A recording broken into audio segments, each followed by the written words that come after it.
नमस्कार साथियों, CEC व्याख्यान माला में आपका हार्दिक अभिनंदन वंदन। हम हिंदी साहित्य के कालजयी रचनाकारों पर चर्चा कर रहे हैं और उस कड़ी में हम बात कर रहे हैं छायावाद के सुप्रसिद्ध आधार स्तंभ कवि और हिंदी साहित्य के श्रेष्ठ कवि जयशंकर प्रसाद, जिनका व्यक्तित्व बहुआयामी रहा।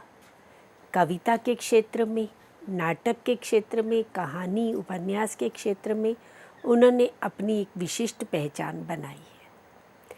तो जयशंकर प्रसाद के कवि रूप पर हम चर्चा कर रहे हैं। पिछले 3 व्याख्यान में हमने उनके कवि रूप की ही चर्चा की है और उनकी रचनाओं में एक विश्व प्रसिद्ध कालजयी रचना है कामायनी, जो महाकाव्यात्मक प्रबंधात्मक रचना है और इतिहास पर आधारित भी है और उसमें रूपकत्व भी है। तो कामायनी में इतिहास और रूपक का सम्मिश्रण किस रूप में हुआ है, आज हम इस विषय को केंद्र में रखते हुए चर्चा करेंगे। जयशंकर प्रसाद अतीत प्रेमी रहे हैं। उन्होंने इतिहास से विषय लिए हैं, चाहे हम उनके नाटक देखें, चंद्रगुप्त नाटक या स्कंदगुप्त नाटक, अजातशत्रु नाटक, काव्य में भी हम महाराणा का महत्व देखते हैं, अशोक की चिंता देखते हैं और पेशोला की प्रतिध्वनि आदि कविताएं भी देखते हैं। तो उन्होंने अधिकांशतः इतिहास की घटनाओं को, पात्रों को केंद्र में रखते हुए अपने नाटकों की और अपनी कविताओं की रचना की है। कामायनी में भी इसी तरह से उन्होंने एक पौराणिक ऐतिहासिक कथा को केंद्र में बनाया है, जो प्रलय काल की है, जिसका वर्णन वैदिक साहित्य में, उपनिषदों में, ब्राह्मण ग्रंथों में मिलता है। उस कथा को केंद्र में रखते हुए, उसे वर्तमान संदर्भों से जोड़ते हुए, उसमें रूपकत्व को लाते हुए प्रसाद जी ने उसे एक नया सांकेतिक अर्थ, एक नई अभिव्यक्ति प्रदान की है।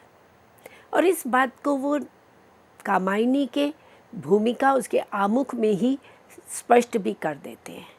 कामायनी के आमुख में वे कहते हैं कि ये आख्यान इतना प्राचीन है कि इतिहास में रूपक का अद्भुत मिश्रण हो गया है। इसीलिए मनु, श्रद्धा और इड़ा इत्यादि अपना ऐतिहासिक अस्तित्व रखते हुए सांकेतिक अर्थ की भी अभिव्यक्ति करें तो मुझे कोई आपत्ति नहीं। अब इस आमुख में वो स्पष्ट करते हैं कि वे इतिहास है, इतिहास का विषय लिया है उन्होंने, और आख्यान कैसा है, प्राचीन आख्यान है। और जिस मनु की कथा को, श्रद्धा की कथा को उन्होंने केंद्र में रखा है, वे मनु ऐतिहासिक पुरुष आदि मानव रहे और श्रद्धा आदि नारी रही है। और उस ऐतिहासिक कथा को प्रस्तुत करना उनका केवल उद्देश्य नहीं रहा।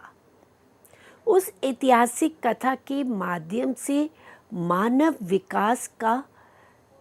विकास की एक यात्रा का वर्णन करना उनका मूल उद्देश्य रहा है। और ये उद्देश्य तभी संभव हो सकता था जब वे उसमें प्रतीकात्मकता, सांकेतिकता, रूपकत्व का मिश्रण करते। तो इसीलिए उन्होंने इसमें रूपकत्व को मिश्रित किया है। परंतु उनका साथ में ये भी कहना रहा कि वह भले ही रूपक का मिश्रण कर रहे हैं, भले ही उसमें आधुनिक संदर्भों से उसको जोड़ करके देखा जा सकता है, परंतु इतिहास का जो अंश है वह सुरक्षित रहना चाहिए। इतिहास के अंश के साथ छेड़खानी नहीं होनी चाहिए। तो ऐतिहासिक अस्तित्व रखते हुए सांकेतिक अर्थ ये प्रस्तुत कर रहे हैं वे।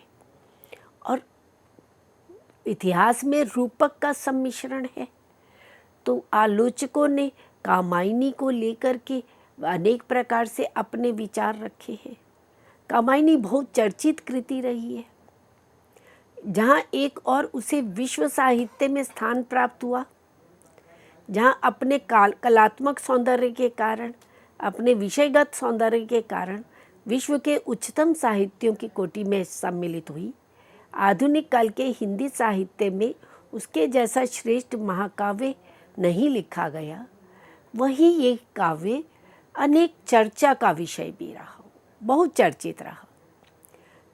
इस रचना के रूपकत्व को लेकर, काल्पनिक अंश को लेकर, उसकी ध्वन्यात्मकता को लेकर, कलात्मकता को लेकर, उसके आधुनिक बोध को लेकर के अनेक चर्चाएं हुई।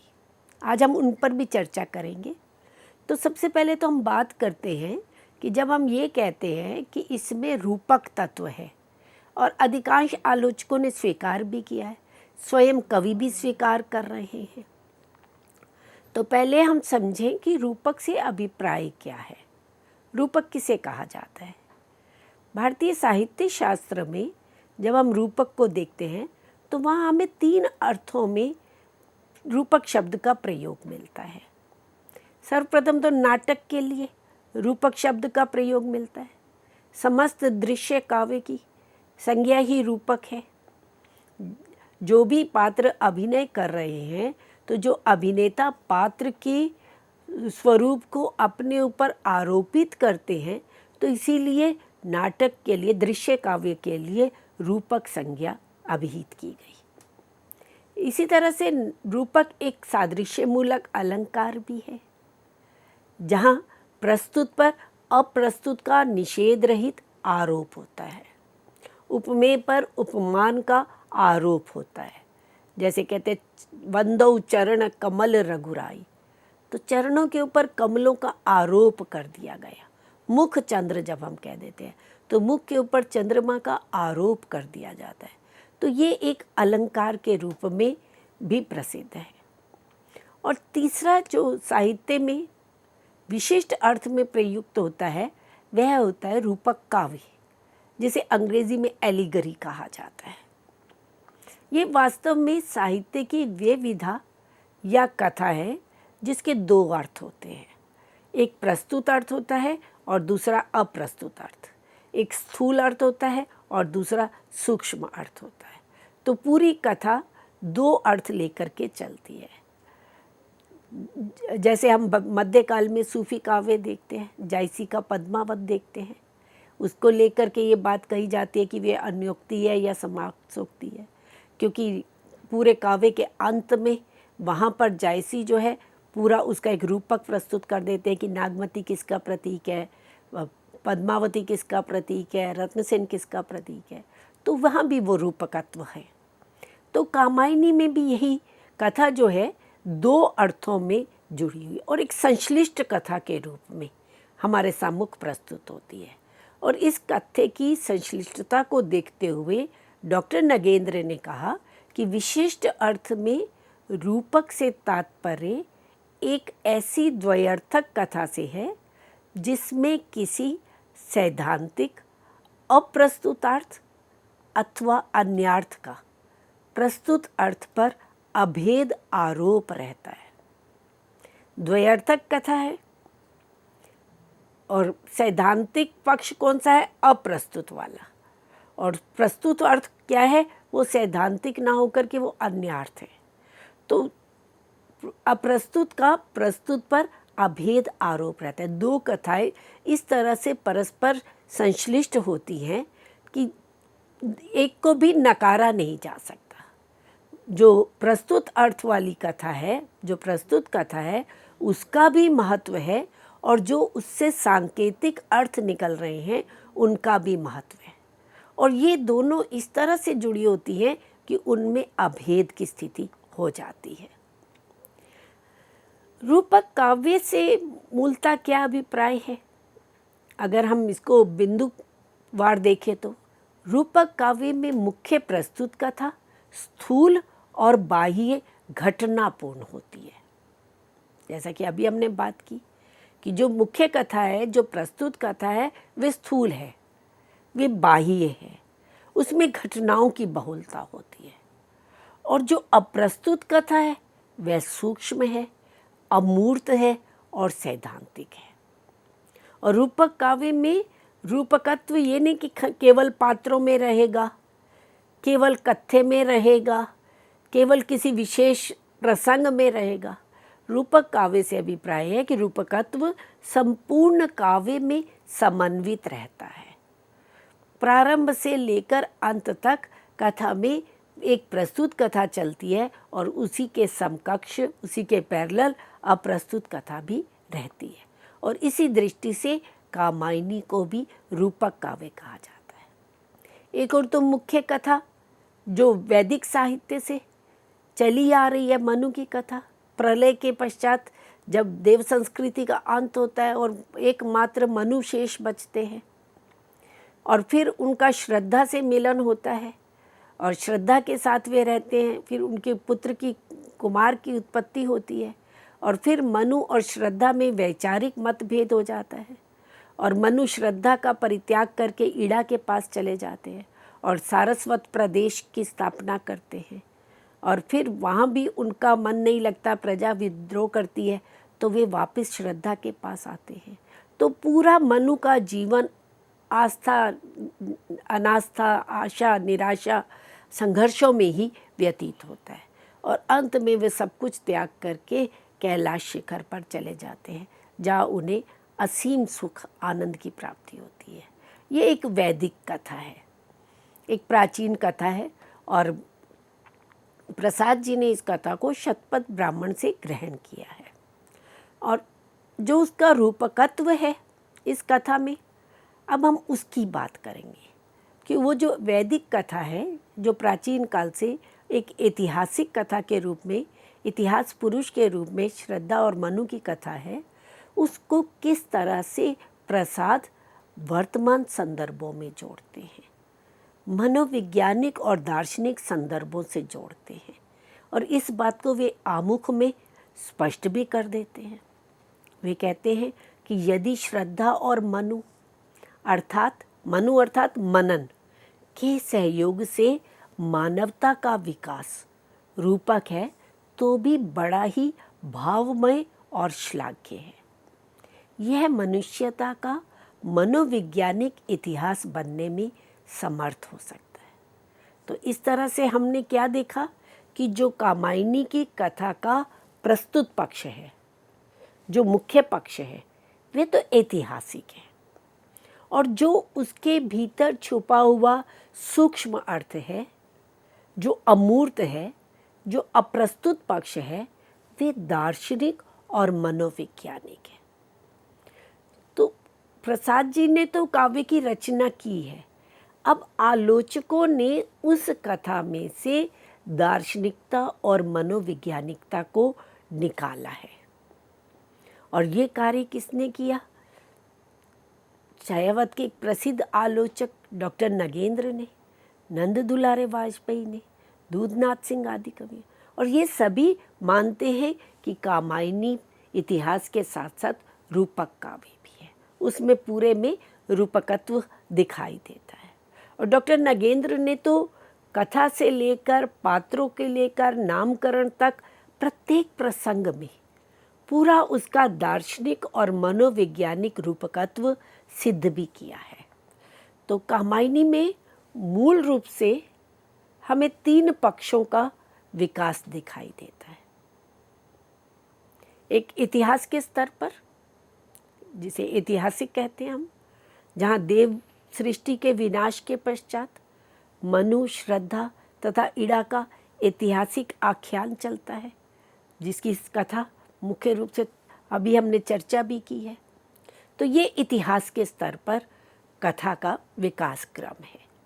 और दूसरा है फिर रूपक के स्तर पर। रूपक के स्तर पर जब हम देखते हैं तो मनु मन का प्रतीक है, श्रद्धा हृदय का, भावनाओं की प्रतीक है, इड़ा बुद्धि की, बौद्धिकता की, तार्किक बुद्धि की, वैचारिकता की प्रतीक है। तो मन, हृदय और बुद्धि, इनका किस तरह से परस्पर संबंध बनता है, किस तरह से उनके बीच में संघर्ष भी होता है, कैसे वे आस्था अनास्था के स्तर पर एक दूसरे से टकराते हैं, ये पूरा रूपकत्व कामायनी में सिद्ध होता हुआ दिखाई देता है। और तीसरा स्तर है मनोवैज्ञानिक एवं दार्शनिक स्तर, जहाँ मानसिक वृत्तियों के घात प्रतिघात के साथ आनंद की उपलब्धि होती है। पूरे काव्य में मानसिक वृत्तियों का संघर्ष चल रहा है, एक दूसरे से टकरा रहे हैं, और फिर अंततः आनंद की उपलब्धि होती है और फिर परम शिव की प्राप्ति होती है। जो अंत के 3 सर्ग हैं, दर्शन सर्ग, रहस्य सर्ग, आनंद सर्ग, वहाँ पर जाकर के मूल आनंद की उपलब्धि पर काव्य की समाप्ति दिखाई गई है। तो इस तरह से प्रारंभ से लेकर के और अंत तक पूरे काव्य की जो एक विकास यात्रा है, वो मानव मन के विकास की यात्रा के रूप में, एक रूपकत्व के रूप में आगे बढ़ती रहती है निरंतर। और इसी रूपक तत्व को देखते हुए, इतिहास और रूपक का सम्मिश्रण देखते हुए, महादेवी वर्मा जो छायावत की प्रसिद्ध कवित्री रही हैं, वे भी कहती है कि कामायनी महाकाव्य ऐतिहासिक धरातल पर भी प्रतिष्ठित है और सांकेतिक अर्थ में मानव विकास का रूपक भी कहा जा सकता है, कि उसमें ऐतिहासिकता तो है। प्रसाद स्वयं भी यही चाहते थे कि जो ऐतिहासिक अस्तित्व है वह बना रहे। ये नहीं कि केवल रूपकत्व को लेकर के केवल उसके मनोवैज्ञानिक पक्ष को या दार्शनिक पक्ष को या केवल आधुनिक संदर्भ में ही इस रचना की समीक्षा हो। ऐतिहासिक धरातल तो रहना ही चाहिए। इसीलिए महादेवी वर्मा ने भी कहा कि ऐतिहासिक धरातल पर तो ये महाकाव्य प्रतिष्ठित है, परंतु अपने सांकेतिक अर्थ में मानव विकास का रूपक भी इसे हम कह सकते हैं। और ये जो रूपकत्व है कामायनी में, उसे हम विभिन्न रूपों में देखते हैं। चाहे हम इस महाकाव्य के नामकरण को देखें, सर्गों के नाम को देखें, कथा को देखें, पात्रों को देखें, घटनाओं को देखें या स्थानों को, प्रत्येक स्थल पर हमें रूपकत्व दिखाई देता है। सबसे पहले हम बात करते हैं नामकरण को लेकर। कामायनी जो नाम रखा गया है, इसमें भी रूपकत्व है। नाम क्या है? कामायनी। कामायनी काम गोत्रजा, काम की पुत्री श्रद्धा। तो इसीलिए श्रद्धा की विजय दिखाई है, आस्था की विजय दिखाई है, तो इसका नाम नायिका के नाम पर, श्रद्धा के नाम पर कामायनी रखा गया। और सर्गों का नामकरण वे भी मानसिक वृत्तियों के आधार पर, मन के भावों के आधार पर है। और ये सभी नाम जो हैं वो मानव मन की विकास यात्रा के द्योतक हैं।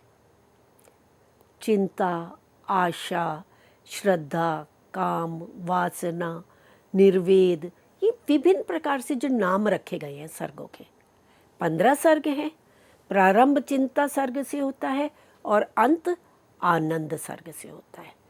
तो मनुष्य का जीवन कैसे चिंता से प्रारंभ होकर, दुखवाद से प्रारंभ होकर, विभिन्न संघर्षों के घात प्रतिघात को सहते हुए अंततः आनंद की उपलब्धि करता है।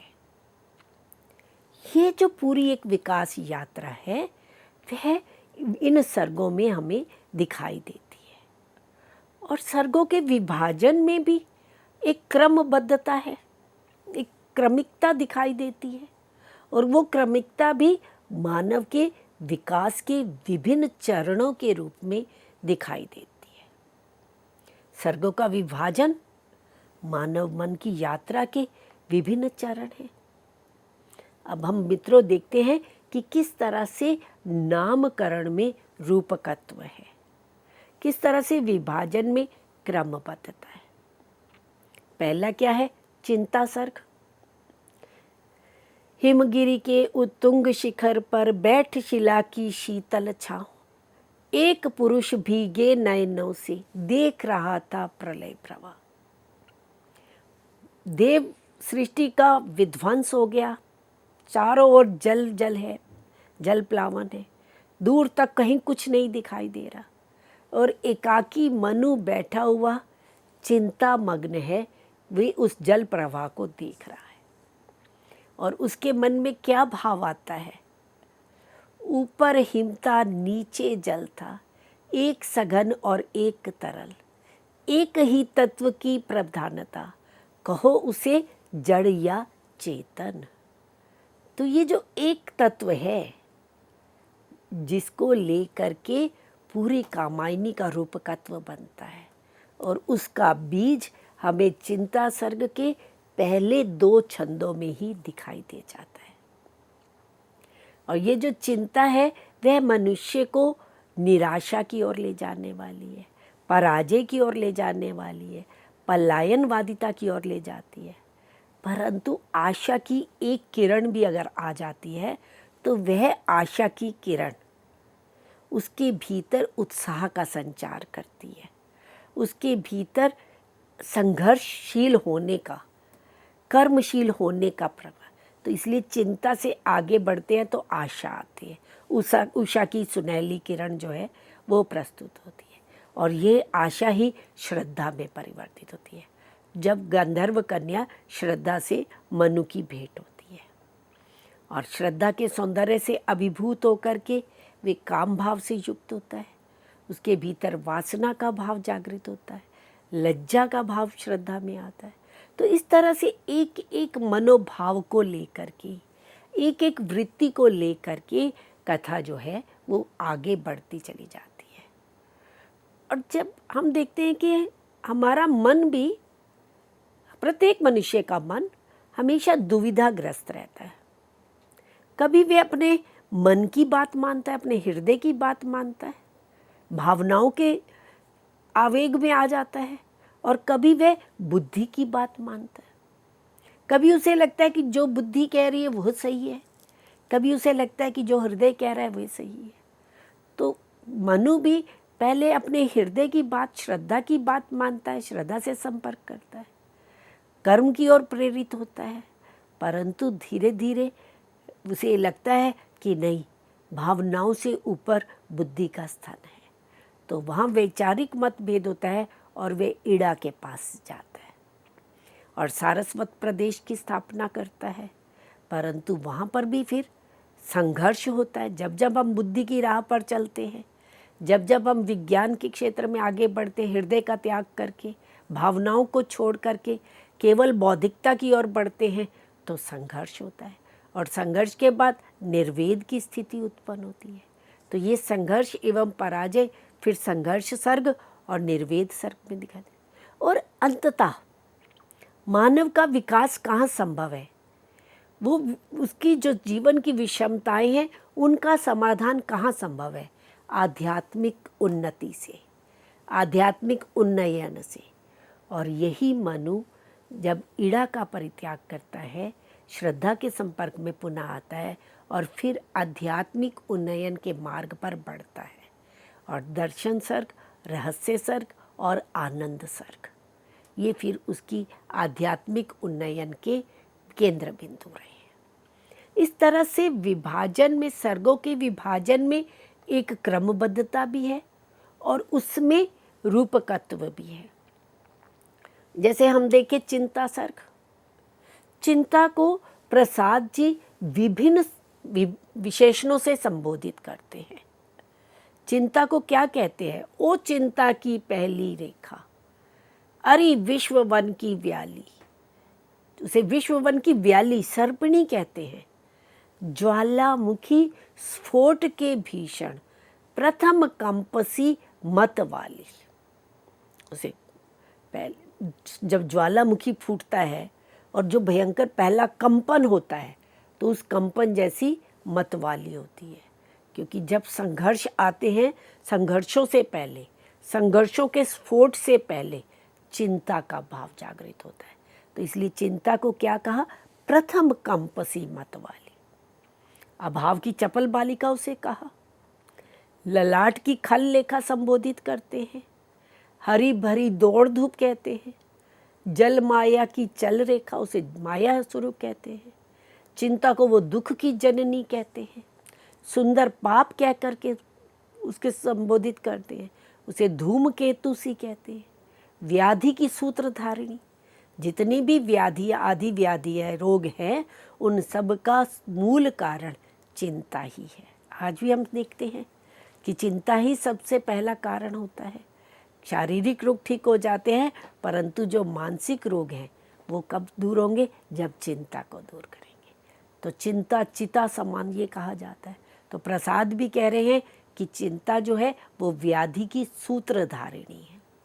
इसी तरह से आशा सर्ग में चिंता के बाद तो जब बहुत ज़्यादा चिंता आ जाती है तो मनुष्य निराशा के गर्त में चला जाता है, उसका पतन होने शुरू होता है, वो पलायनवादी हो जाता है। परंतु मनु पलायनवादी नहीं रहे और हिम आच्छादित पर्वतमाला पर प्रातःकालीन उषा की किरण दिखाई देती है। उषा सुनहले तीर बरसती जय लक्ष्मी सी उदित हुई। उधर पराजित काल रात्रि भी जल में अंतर निहित हुई। वो जो काल रात्रि थी, जो मन में निराशा का भाव और हताशा का भाव, पराजय का, पलायन का भाव लेकर के आई थी, वे भाव कहीं जल में अंतर्निहित हो गया, छुप गया। और उषा जो है वो एक नवीन आशा लेकर के आई है। आशा को क्या कहा? मधुर जागरण सी छविमान। और आशा के लिए एक और विशेषण करते हैं, वरदान सदृश है, अनंत की गोद सदृश है।